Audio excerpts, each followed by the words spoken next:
action to protect beach users against sharks. 4.5 metre long protected tiger shark. Barriers to protect swimmers. The city Great of white shark experts from A brutal shark attack in Of a shark feeding frenzy. bitten by a shark while surfing.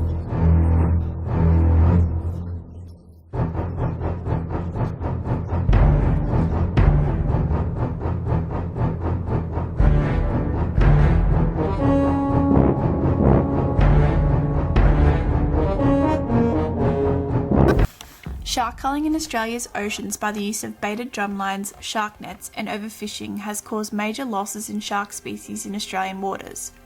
The implementation of drumlines lures sharks to baited hooks, which allows them to become caught and leaves them injured or causes them to drown, instead of being redirected from the shoreline back out into the ocean.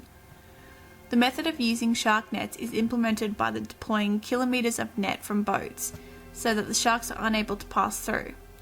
From August 2013 to September 2014, 667 shark species, including endangered species such as great white sharks and grey nurse sharks, were killed in Queensland from the use of drumlines.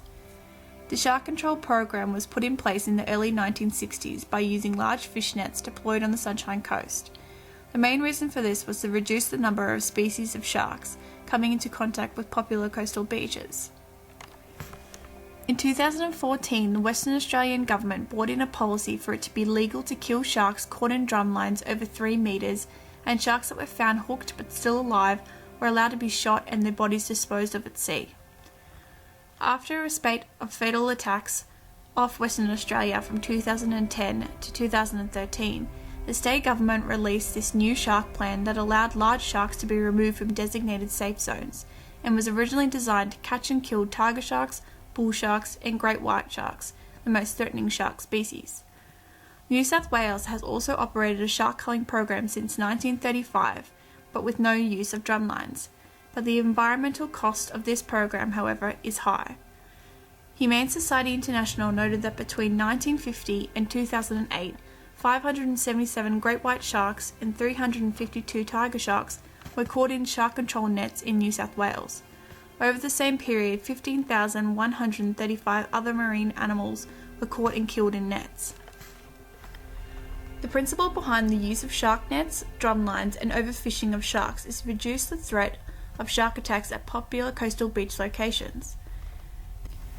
So why should the public care about this issue? The public should care because it will affect the marine ecosystems for future generations. If sharks are being overculled in Australian waters, it will cause many shark species to become extinct. Sharks are a popular act for tourism, such as cage diving and snorkelling, especially in areas of Western Australia, Queensland and New South Wales.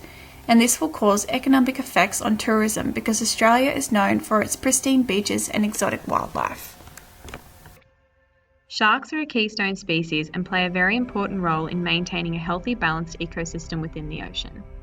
Keystone species are defined as playing a critical role in maintaining the structure of an ecological community, affecting many other organisms in an ecosystem, and helping to control the types of numbers and numerous other species in the community.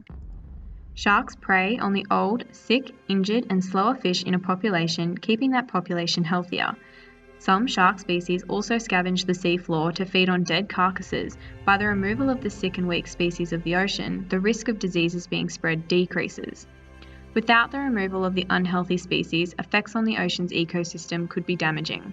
Like many apex predators, sharks suffer from a negative public image for their potential threat to human safety. Shark species are being threatened by commercial fishing, finning, pollution, climate change, habitat loss, and degradation. Sharks are predominantly vulnerable to these threats due to their life history traits such as slow growth rates, late age and maturity, long gestation periods, and low reproductive output. The Queensland Shark Control Program is unique in being the only program around the world that has a long history of using baited drumlines to catch large sharks to reduce the risk of shark attacks to humans. Western Australia's drumlines are located 40 kilometres along coastlines of Perth and the southwest. Drumlines consist of a buoy, an anchor and a large hook with bait to attract a large species of sharks. These drumlines are being placed 1 kilometre off the beach. While Western Australia has only recently implemented these culling laws, Queensland have been using drumlines and shark nets for decades. alongside New South Wales, which use shark nets for protection of beachgoers. In addition to the capture of sharks, the use of nets and drumlines are unfortunately responsible for capturing various other marine life such as turtles, dolphins, whales, rays, and dugongs, therefore proving to be further harmful to the marine ecosystem. It is believed by the Humane Society International Australia that shark nets and baited drum lines are an outdated and ineffective method for protection of humans swimming in the ocean. Negative perceptions about shark species and shark attack risks have been acknowledged as one of the greatest obstacles to shark conservation efforts.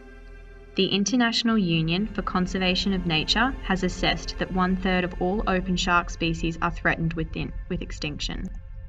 The RSPCA Australia has stated that there is no scientific evidence to support the justification for the culling and that an increase in shark attacks does not necessarily mean that there has been an increase in shark numbers within Australian waters. Australia is a fast-growing nation. There is likely to be an increasing number of people venturing out into coastal waters every year, which could result in longer time periods spent in the water.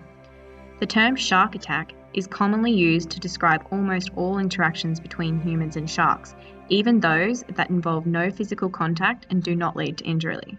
Arguably, shark attacks in many cases should be referred to as shark encounters rather than the negative overused term of attack through the media causing fear to the public. Currently, in Australian coastal waters, critically endangered species include the grey nurse shark, east coast population, and the spear-toothed shark. Endangered species include the northern river shark, and vulnerable species include whale shark, great white shark, dwarf sawfish, and Queensland sawfish.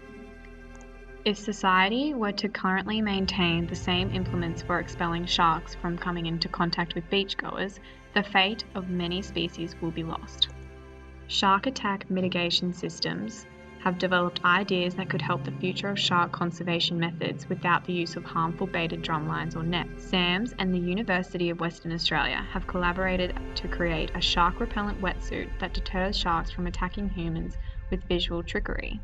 According to SAMS, a black and white striped suit designed for surfers changes the way sharks perceive humans in the water, making them less recognizable as a potential prey in the moments leading up to an attack. The second suit, developed for divers, features a design that is said to make the swimmers less visible in the water and to blend in. In 2012, Craig Moss invented an alternative to rope shark nets after seeing the damaging effect current nets have on marine life. He began to research possible alterations to the damaging shark nets currently in place and developed an eco-shark barrier.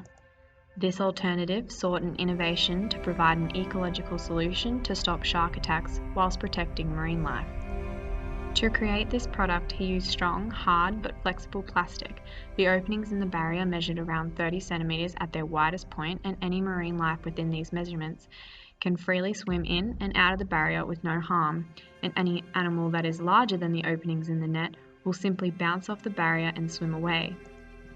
EcoShark Barrier began a 4-month trial of the barrier at Coogee Beach in Western Australia from December 2013 to April 2014. The barrier performed well and it remained intact and was resilient to sea conditions. Within this period, there were no swimmers injured, no marine life entrapment, no seaweed buildup, no erosion, and no issues with boats or other watercrafts. Because this product has not been funded or accepted by the government, it has only had minor results when it comes to helping eliminate the need for rope shark net. Shark Mitigation Systems is an Australian company based in Perth and was founded by Hamish Jolly and Craig Anderson, who developed a non-invasive solution for water users to mitigate shark attacks. Shark Mitigation Systems developed a breakthrough shark detection warning system called a Clever Buoy.